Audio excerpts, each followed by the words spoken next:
4월 24일 오늘부터 5주 동안 이어령 교수님이 쓰신 먹다, 듣다, 걷다. 원래 책 제목은 교회는 지금 무엇을 할 수 있는가?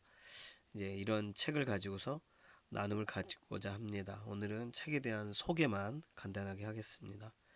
이 책은요, 이 저자분이 몇 년 전에 기독교 사회복지 컨퍼런스에서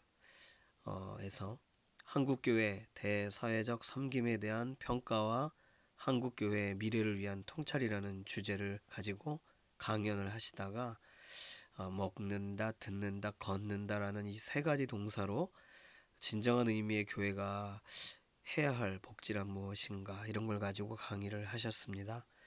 그 내용에서는요, 좀 기본적인 것 이해할 필요가 있는 것이 있는데요. 첫 번째는 기독교는 사실 지금까지 명사로만 말을 해왔다는 거예요.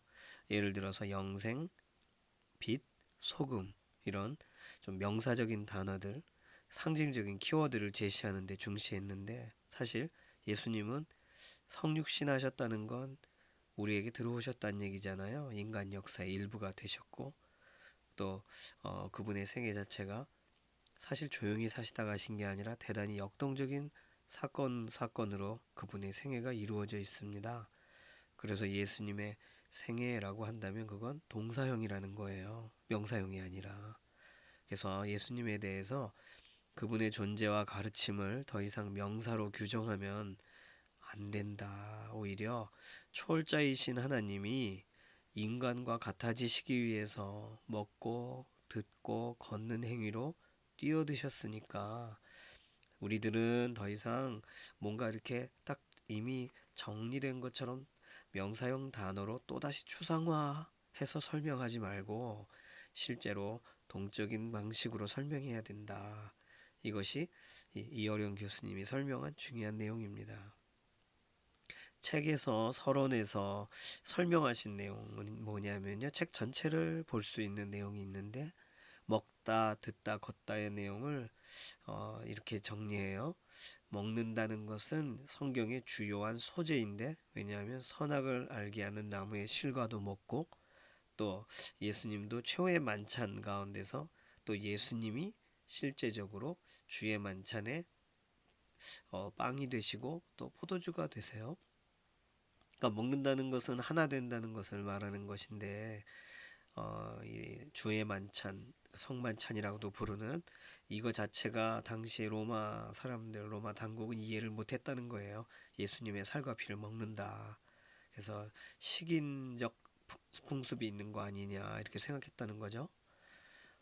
하지만 이 먹는다는 문제 가운데 우리 한국 사람은 먹는 게 진심이니까 한국 교회는 예수님이라는 빵을 먹고 또 그 빵을 먹이는 곳이 되어야 된다. 그런 관점으로 이 먹다의 문제를 한국 교회는 어떻게 할 거냐 설명하자는 거예요. 두 번째는 듣는 것은 예수님의 제자들이 동행하는 동안 평생 했던 일이에요. 일상적으로 평상시에 했던 일입니다. 또 살아있는 생명체는 들을 수가 있어요. 그래도 듣는다는 건 뭐냐면 단순한 육적인 것을 넘어서서 이 변화를 일으키고 또 생각까지 들어가기 때문에 굉장히 영적인 부분이다라고 보는 거죠.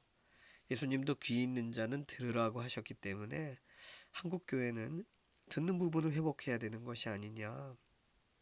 이것이 두 번째 내용입니다. 세 번째는요. 걷는 것에 대해서는요. 걷는 건 먹고 듣는 것이 밖에서 안으로 진입하는 어떤 행동이라면 걷는 것은 안에서 밖으로 그러니까 스스로 행동으로 옮기는 것이 아니냐. 걷는 것은 수동적인 것을 끊어내고 오히려 돌파하고 일어나는 것이고 주어진 운명 그것에 머무는 것이 아니라 박차고 또 우리의 죄와 사망의 굴레를 벗어나는 것이 걷는 것이 아니냐 이렇게 보았다는 거예요. 뭐 예수님도 공생의 기간 내내 걸어 다니셨어요. 우리 지난번 고난주간 관련돼서 말씀 살펴본 것처럼 예수님은 예루살렘에서부터 또 사마리아를 통과하셔서 갈릴리까지 북쪽에서 남쪽으로 남쪽에서 북쪽으로 계속 이동하셨어요. 공생의 내내 걸어 다니세요. 십자가를 직접 지시고 그 산을 오르시는 걸음이었어요. 십자가도 행진이었고 엠마오로도 도상으로 엠마오로 돌아가던 제자 2명 그 길에서 설명하시고 말씀하시는 것도 걸으면서 했던 일이시라는 거죠. 그래서 한국교회는 그럼 어떻게 걸어야 될 것인가 이런 부분을 이야기하고 싶으시다. 이 책에서 설명하는 주요한 내용입니다. 책 내용은 이렇게 간단하게 책의 소개만 하고요. 다음 주부터 책에 있는 1부, 2부, 3부의 내용을 하나씩 다루고 마지막 주에는 이어령 교수님과 연관된 영상 하나 보면서 서로 나누는 것으로 5주간의 내용을 마무리하고자 합니다. 자, 그러면 오늘 이 책 소개의 내용을 가지고 목장 모임을 어떻게 진행할 것인지 이 부분은요, 목장 나눔을 따로 이렇게 말씀 구절 가지고서 만들었습니다. 누가복음 24장 27절에서 29절에 보시면 이에 모세와 모든 선지자들의 글로 시작하여 모든 성경에 쓴 바 자기에 관한 것을 자세히 설명하시니라. 그들이 가는 마을에 가까이 가매 예수는 더 가려 하는 것 같이 하시니 그들이 강권하여 이르되 우리와 함께 유하사이다. 때가 저물어 가고 날이 이미 저물었나이다 하니 이에 그들과 함께 유하러 들어가시니라. 이렇게 되어 있습니다. 자, 질문을 드리자면요. 이건 엠마오로 가던 두 제자에 대한 본문인데 예수님께서 부활하신 이후에 엠마오로 가던 두 제자에게 예수님이 나타나셔서 성경에 예언된 예수님의 죽으심과 부활하심에 대해 미리 예고된 구절들을 하나씩 다 설명하셨다 그랬어요. 자, 그렇다면 우리가 지난주 고난주간 새벽에도 같이 좀 다뤘지만 내가 알고 있는 구약 성경에 나타난 예수님에 대한 예언, 예수님에 대한 성경 구절은 무엇인지 기억나시는 대로 한두 가지씩 서로 이야기하고 나누시는 것이 첫 번째 나눔의 내용입니다. 쉬우시겠죠? 이사야서 본문에서 찾으셔도 괜찮고 또 지난번에 살펴봤었던 새벽에 PPT 안에서 또 내용을 찾으셔도 괜찮겠어요? 야, 두 번째 질문은요. 예수님은 빨간색으로 표시를 했는데 왜 더 가려고 하셨을까요? 이 부분에 대해서는 더 설명하기가 쉽지 않습니다. 그런데 여기서 우리가 생각할 수 있는 내용은 무엇인지, 예를 들어 예수님의 입장은 어떠신 건지, 또 여기 있는 2명의 제자들의 입장은 어떤지 한번 좀 생각해 보자는 거예요. 뭘 여기서 우리가 배워야 될까요? 예수님은 더 가려고 하시는 것 같았다. 어렵게 생각하지 마시고 예수님은 가려고 하시는 걸 제자들은 강권하였잖아요. 제자들의 입장이 있고요. 예수님은 그러함에도 불구하고 가려고 하셨어요. 이 사이에서 한번 우리가 상상력을 동원해 보셔도 되겠습니다. 세 번째 질문은요. 만약에 예수님께서 가려고 하시는 대로 엠마오를 지나 그 다음 목적지로 계속 가셨다면 어디까지 가셨을까?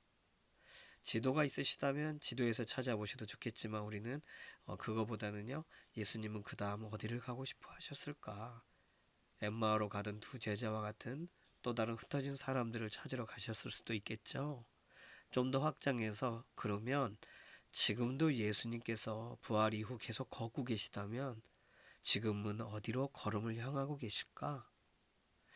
예수님이 필요한 곳을 향하여 가시겠죠? 예수님에 대해 오해하고 있는 곳을 향하여 가고 계시겠죠? 그렇죠? 우리가 상상한 부분들을 서로 나누면서 이번 한 주간 예수님이 보고 예수님이 향하시는 곳에 우리의 눈과 발이 향하게 해주십시오.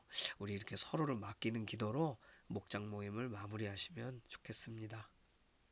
자, 목장에 속한 동역자의 한 주간이 이 인생의 숲길에서 숲을 이렇게 옮겨놨어요.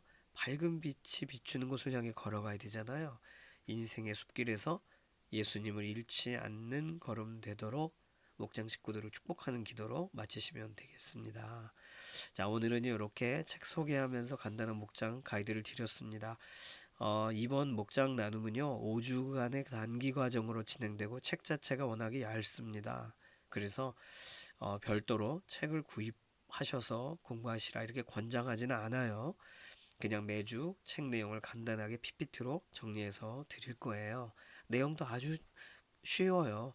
그래서 그냥 이어령 교수님 마지막 유작인 이 책 내용으로 한 5주 동안 진행하는구나.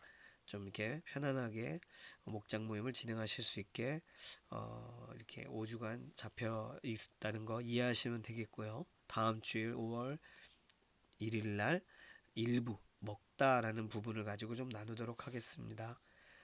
이 내용은 5월 22일 주일까지 계속 진행이 되겠습니다.